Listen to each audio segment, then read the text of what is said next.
ఇక్కడ సీను మొత్తం నీదే. కాస్త రుకోలా ఉంది, పద.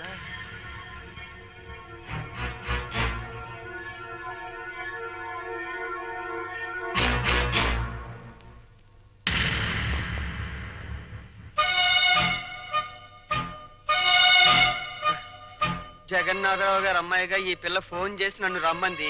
వెళ్ళాను. ఆటో తీసుకురా అంది, తీసుకొచ్చాను. ఎక్కువ అంది, ఎక్కాను. మీ ఇంటికి తీసుకెళ్ళు అంది, తీసుకొచ్చాను. ఇక్కడ జరిగిందంతా నాన్నగారు చెప్పారు. రాము అంటే నాకెంత ఇష్టమో మా నాన్న అర్థం చేసుకోలేదు. తన అల్లుడికి డబ్బు హోదా ఉండాలని ఆయన ఉద్దేశం. నా భర్తకు ఆత్మాభిమానం ఉండాలని నా ఉద్దేశం.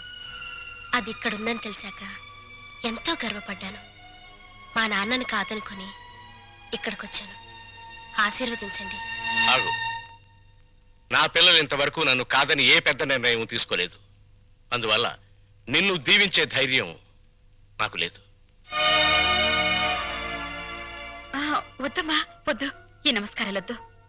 అబ్బా, ప్రపంచ బ్యాంక్ లాంటి నాన్న, రిజర్వ్ బ్యాంక్ లాంటి అమ్మ, బంగారు గనుల్లాంటి మేమున్నామని నిన్నని ఈ రోజు బంగారు గుడ్లు పెడుతుందనో బాతును తీసుకొస్తే ఆశీర్వదించలేండి నాన్న.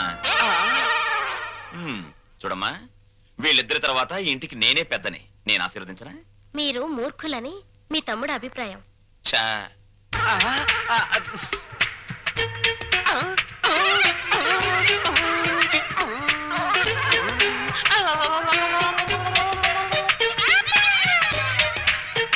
సందు దొరికితే నీతి నిజాయితీల మీద ఆవేశంగా ఉపన్యాసాలు ఇస్తారని, తిరగబడిపోయి తన్నులాటకు దిగిపోతారని కూడా చెప్పారు. నా గురించి కూడా ఏదైనా బ్యాడ్ గా చెప్పాడా? ఈ ఇంట్లో మీకంత సీన్ లేదన్నారు. నా గాలి తీకే నేనేదో ఒకటి మాట్లాడాలని ఈ ఏదో ఒకడు వాగాను.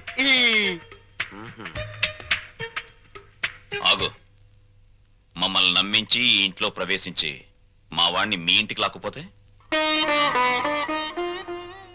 బంగారానికి గీట్రాయి ఉంటుంది.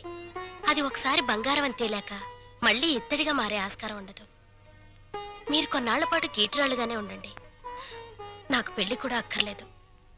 నేను ఇత్తడి కాదు అని తేల్చుకున్నాకే మీ కోడలుగా స్వీకరించండి. చూడమ్మా, మీ నాన్నగారికి నీ మీద ఎంత ప్రేమో ఆయన ఇంటికి వచ్చినప్పుడే అర్థమైందమ్మా. పిల్లల సుఖ సంతోషాల గురించి కన్నవాళ్ల కంటే ఎవరు ముందు ఆలోచిస్తారమ్మా? నువ్వు కనపడలేదని మీ నాన్నగారు ఎంత కంగారు పడుతున్నారు.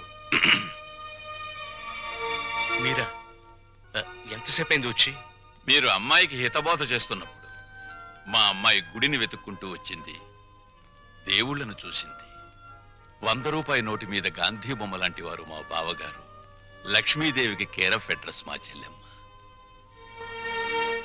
మా అమ్మాయి ఎంతో అదృష్టవంతురాలు.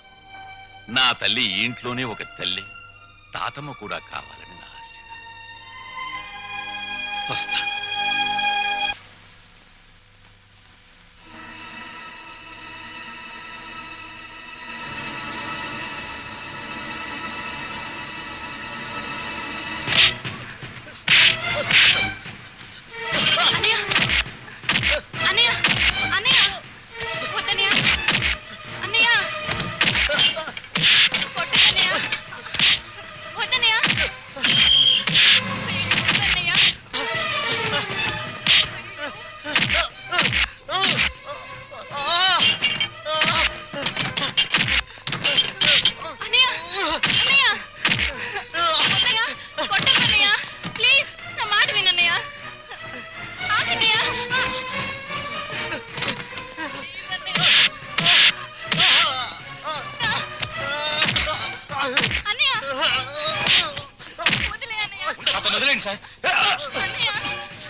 ఎంత గండం గడిచింది.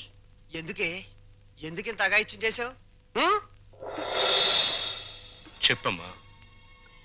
అన్నయ్య ఆపడానికి నాకు అంతకంటే మార్గం కనిపించలేదు. అన్నయ్య అతన్ని కొట్టి చంపేస్తాడేమో అని భయం వేసింది. నీ భయం ఇదొక్కటేనా? ఇంకేమైనా ఉందా? మేమిద్దరం ప్రేమించుకుంటున్నాం. ప్రేమించుకుంటే ఈ జై కామరాజు వడయారు కొడుకును కొడతారా? ఒక్కొక్కని నా రోడ్డు రోడ్ల కింద పెట్టి అప్పడనిన్నట్లు నడిపేస్తాను. నేను మంచికి కన్నడ కంటి ఇవ్వను, చెడుకు చందనం స్మగ్లర్ వీరప్పన్ని. కొట్టింది కాక అడగడానికి వచ్చారా? జరిగిన దానికి క్షమించమని అడగడానికే వచ్చాం. క్షమించను. ప్రధానమంత్రి ఫోన్ చేసి చెప్పినా క్షమించను. ప్రధానమంత్రి ఏమో. అలాగా. హలో, నువ్వా? మా ప్రసాద్ను కొట్టిన విషయం నీ దాకా వచ్చిందా? నా కొడుకును కొట్టిన వాళ్ళను తారులో కలిపి రోడ్డు వేసేంత వరకు నిద్రపోదని నా రోడ్ల మీద ప్రమాణం చేశాను రా. నా బావమరిది అమెరికా నుంచి అప్పుడే నా పరువు ఇండియా దాటి అమెరికా దాకా వెళ్ళింది. అసలు నా ఇంటికి రావడానికి సిగ్గులేదు మీకు? చూస్తే దిట్టంగా నలుగురున్నారు. మీరు ఎవరు నా కొడుకును కొట్టింది చెప్పండి. నేనే కొట్టాను. నా కొడుకుని 10 మందిలో కొడతావా? పరువు లేని కుటుంబంలోని మనిషి కాబట్టి పశువులా ప్రవర్తించావు. మగవాడన్నాక చెయ్యి వేస్తాడు. వేస్తే నీ చెల్లెలు ఎందుకు ఊరుకుంది? ప్రేమించింది కాబట్టి ఊరుకుంది. చిచ్చే, వంశాన్ని బట్టి ఆలోచనలు, ఆలోచనలు బట్టి బుద్ధులు. ఆడపిల్లను పెంచుకోవడం చేతగాక ఊరు మీద వదిలిపెట్టిన మీ కుటుంబం బతుకు ఎలాంటిదో. కప్పు కొడుతుంది. బయటికి వెళ్ళండి నాయన, ఇల్లంతా కడిగించుకోవాలి. వెళ్ళండి. మా అమ్మ మళ్ళీ చచ్చిపోయింది. మా అమ్మ ఫోటో బద్దలు కొడతావా? నిన్ను ఎందుకంత కోపం వచ్చింది? మా అమ్మ ఫోటో పగల కొడితే నాకు కోపం, పక్కింటోడు కోపం వస్తుందా? ఆ ఫోటోకి ప్రాణం లేదుగా? అయినా అదంటే నాకు ప్రాణం. ఎప్పుడో చచ్చిపోయిన మీ అమ్మ ఫోటో పగలగొడితేనే మీకింత ఉలుకొచ్చిందే. ప్రాణానికి ప్రాణమైన నా చెల్లెల మీద చేయి పడితే నా రక్తం ఉడికిపోదా? అదే ఆడదాన్ని గౌరవించడం చేతకాని మనిషివి అమ్మ ఫోటో మాత్రం పెట్టావు. ఇందాకేమన్నారు? మగాడన్నాక ఆడపిల్ల మీద చెయ్యేడా అని అన్నారు కదా. నేను ఇప్పుడు మీ పెళ్ళ మీద చెయ్యేస్తాను. మగాడే కదా, పోలే మీరు ఊరుకుంటారా? రంగా, అమ్మా క్షమించమ్మా. అంతేనమ్మా, అంతే.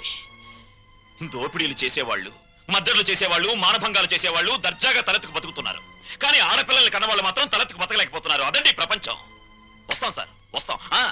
ఇందాక మీరు కడుక్కోవాలన్నారుగా, మర్చిపోకుండా ఫినాయిల్తో కడుక్కోండి.